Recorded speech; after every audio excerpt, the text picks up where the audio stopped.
Hello dear students. In this lecture we will discuss about program comprehension technique. ऐसी technique जो programme को comprehension मतलब समझने में मदद करे. ठीक है. सो अगर मान लीजिए आपके सामने एक कंप्यूटर प्रोग्राम है, उस प्रोग्राम में कुछ लाइन ऑफ कोड्स लिखी हुई हैं, तो आप उन पर्टिकुलर लाइन ऑफ कोड से क्या कंक्लूजन निकालेंगे या क्या अंडरस्टैंडिंग करेंगे. सो सबसे पहले आप एनालाइज करते हैं उस पर्टिकुलर कोड को एंड देन फिर आपके कुछ कंक्लूजन निकलते हैं. ये अपन अगर लाइव कर रहे हैं तो हमारे कुछ कंक्लूजन निकल के हम उससे इंटरप्रिटेशन लेने के बाद आगे उसका कार्य कर सकते हैं. हो सकता है उसको कुछ मॉडिफिकेशन करने हो. तो अगर मान लीजिए किसी एक्स पर्सन ने इस पर्टिकुलर कोड को बनाया है और अगर मैं वाई पर्सन हूं मान लीजिए, तो क्या मैं इस पर्टिकुलर कोड को डायरेक्टली समझ सकता हूं बाय विजुअल इंस्पेक्शन, है ना. तो ये इंस्पेक्शन करने के बाद मैं ये समझ जाऊं कि इन्होंने क्या क्या स्ट्रैटेजी फॉलो की है, किस स्टाइल में कोड किया है, कुछ इन्होंने कमेंट भी लिखे होंगे तो उससे भी एक अंडरस्टैंडिंग बनती है. तो आप जब कोड को कॉम्प्रीहेंड कर पाए, जब उसके इंटरनल इकोसिस्टम को समझ पाए, है ना, तो ये टेक्निक जिसमें अपन कॉम्प्रीहेंड कर पाते हैं उसमें उस पर्टिकुलर टॉपिक को हम देखने जा रहे हैं. So that is program comprehension technique. Now what we do actually, we understand computer code written in high level language. हमारे पास एक bunch of code होगा, हो सकता है मॉड्यूल का कोड हो, उसको हम जो हाई लेवल लैंग्वेज में लिखा हुआ है उसको समझने की कोशिश करते हैं. It is useful for reuse, maintenance, reverse engineering etcetera. अब ये कंसेप्ट समझिएगा. आप रीयूज करना चाह रहे हैं, मान लो इन भाई साहब ने ये कोड बनाया था, हम चाह रहे हैं कि इन्होंने जो आउटपुट दिया, जो फीचर बनाया था उसकी बहुत तारीफ हुई, मान लीजिए क्लाइंट को बड़ा पसंद आया, किसी दूसरे प्रोजेक्ट का पार्ट है, लेकिन ये अगर हम अपने प्रोजेक्ट में उसको यूज करना चाहते हैं तो हम उसको कब कर पाएंगे, जब हमें ये इन और आउट पता होगा उसका, तो हम कॉम्प्रीहेंड करने की कोशिश करते हैं. तो ये टेक्निक कहाँ लगेगी, जब अपन रीयूज करना चाह रहे हैं. या फिर दूसरा कॉन्टेक्स्ट है, इन्होंने मेंटेनेंस लिया है, मान लीजिए एक्स भाई साहब ने ये प्रोजेक्ट बनाकर डिप्लॉय कर दिया और उन्होंने कंपनी छोड़ दी. अब वाई भाई साहब को मेंटेनेंस के लिए चुना गया कि अब आपको जाना है ऑन साइट और इस प्रोजेक्ट को आपको आगे कैरी ऑन करना है. सो मेंटेनेंस एक्टिविटी करने के लिए भी इस कोड को समझना पड़ेगा. जब तक आप इसके कोड को समझ नहीं पाएंगे तब तक आप इसको कर नहीं पाएंगे. सो वाई को यहाँ पर बाउंड होना पड़ेगा इस कोड को समझने के लिए, मेंटेनेंस करने के लिए. देन हम बात करें रिवर्स इंजीनियरिंग.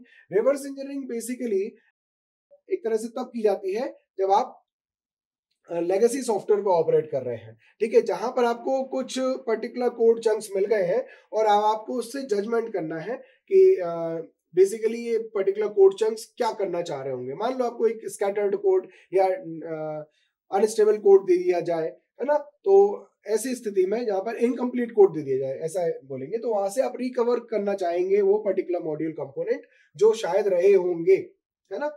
सो आप इसको ऐसा बोल सकते हैं कि ऐसा कोड जिसके बारे में शायद डॉक्यूमेंटेशन नहीं है हमारे पास, या जिसके बारे में हमारे पास प्रॉपर मॉड्यूलर इंफॉर्मेशन नहीं है, तो हम क्या करेंगे, उसमें से जजमेंट लेने की कोशिश करेंगे और हम उसको मॉड्यूल बनाने की कोशिश करेंगे.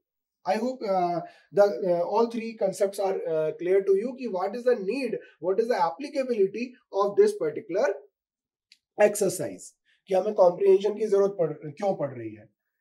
तो ऑब्वियसली यहाँ पर एक फॉरेन फैक्टर आ रहा है, ये समझ लीजिए कि ये ऑब्वियसली ये कोड मेरे द्वारा नहीं लिखा गया है, इसका क्रिएटर मैं नहीं हूं, इसलिए मुझे किसी दूसरे के कोड को समझना पड़ रहा है और उससे कुछ जजमेंट निकालने पड़ रहे हैं. ठीक है, सो हमें ऐसे सिचुएशन मिल सकती है, तो ऐसी सिचुएशन में हम क्या करेंगे, है ना. सो यहाँ पर कुछ प्रोग्राम कॉम्प्रिहेंशन टूल्स का यूज किया जाता है, जिसमें हम रीयूज, मेंटेनेंस, रिवर्स इंजीनियरिंग के अलावा डॉक्यूमेंटेशन के लिए भी हम ये प्रोग्राम कॉम्प्रिहेंशन टूल प्रयोग में लाते हैं.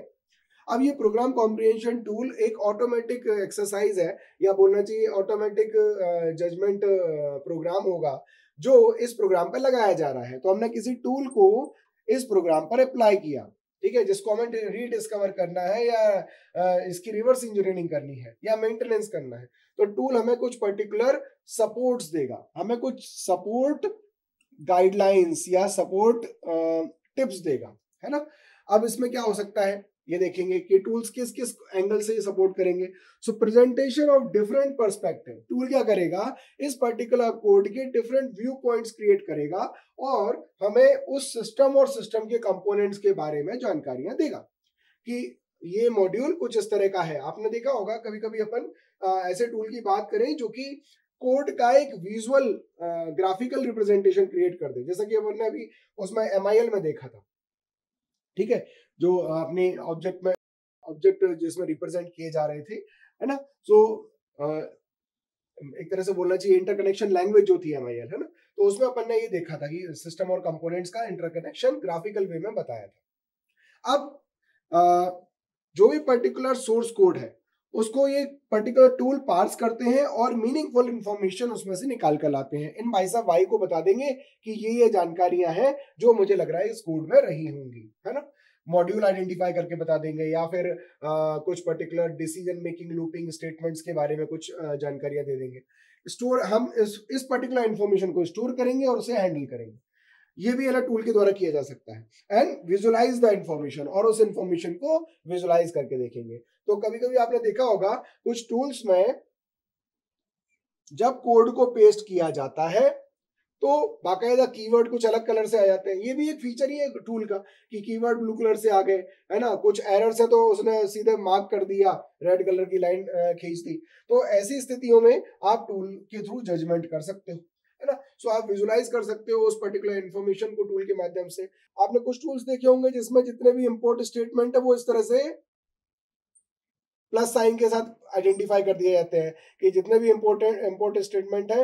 ये भी रिप्रेजेंट करने का तरीका है कि अगर आपको ये पूरे इंपोर्ट नहीं देखने, आप उसको लॉक कर सकते हैं। जब आप प्लस पे क्लिक करेंगे तो वो पूरे जितने भी इंपोर्ट स्टेटमेंट है सबको एक्सपैंड कर देगा।